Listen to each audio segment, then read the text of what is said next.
God bless you. You will be listening to Pastor Mike. I pray that my words help you to move closer to our God. Sit back and allow this message touch your heart. In Luke 20:19-26, we encounter the first of three stories in which Jesus' authority is challenged by the religious leaders. They wanted to know by what authority he taught and acted as he did. It is a question that remains relevant today because we too often look to a person's credentials before deciding whether to trust what they say. Consider your physician.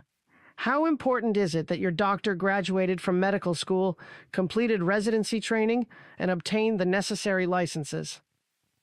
If you discovered that your doctor had never received any medical education, would you continue to trust that person's judgment? The same principle applies within the church. Many people want to know the qualifications of their pastor. Has the pastor attended seminary? Does he or she have experience in ministry? In many Christian traditions, ordination is required before a minister may administer the sacraments. These requirements exist to preserve integrity, consistency, and faithfulness within the church. Yet this raises another question. Who determines what is acceptable? Throughout Christian history, beliefs and practices have been handed down from generation to generation. Traditions have shaped theology, worship, and liturgy. During the Protestant Reformation, reformers challenged long-established practices and redefined what they believed was faithful to the gospel. While some reforms were necessary, the process also led to the loss of many beautiful traditions that had developed over centuries. Every generation of Christians must wrestle with the balance between preserving the faith and adapting to changing circumstances. This brings us back to Jesus. In Luke's Gospel, his authority is repeatedly questioned. Where did it come from? For believers, the answer is clear. His authority came from God. Yet proving such a claim is far more difficult. How does one demonstrate that God's Spirit is truly guiding one's words and actions? Even today, many people believe they have received a calling from God. Pastors often describe their ministry as a response to Christ's call. However, a calling alone is not enough.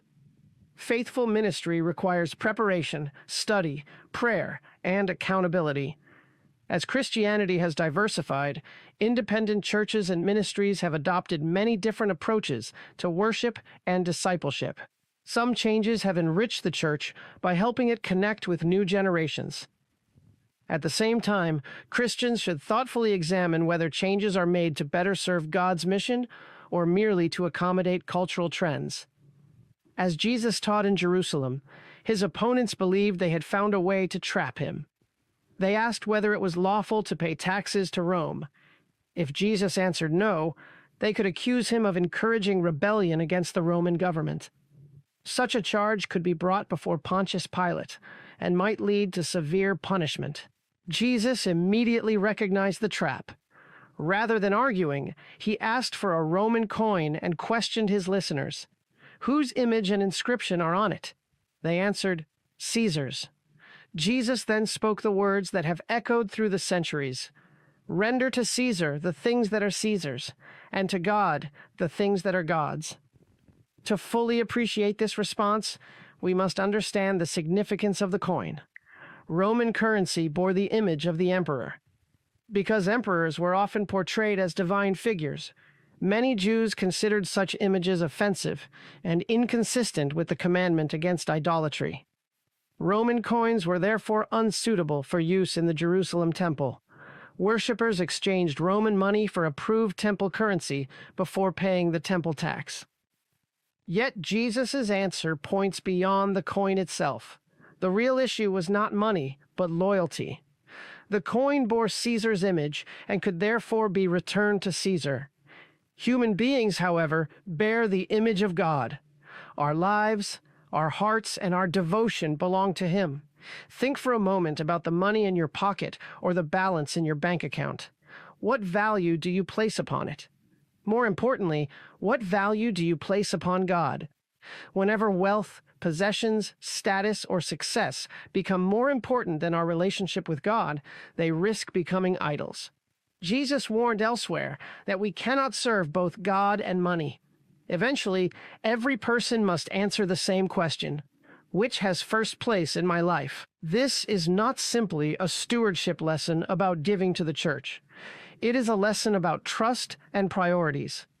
Churches have a responsibility to use financial resources wisely and transparently. People should be able to see that their offerings are supporting ministry, discipleship, outreach, and the work of Christ. Accountability matters because faithful stewardship honors both God and those who give. At the same time, our giving is ultimately an expression of what we value. When we give generously of our time, talents, and resources, we declare that God is worthy of our trust. We acknowledge that everything we possess is a gift from Him. The challenge of this passage is therefore deeply personal. Caesar may claim the coin, but God claims the heart. The question each of us must answer is simple: what bears the greatest value in our lives? If God truly comes first, then every other priority will find its proper place. And when we learn to give God what belongs to God, we discover the freedom, purpose, and joy for which we were created. Thank you for listening to my message, which was inspired by the Holy Spirit, so that you can discover a way to interact with God.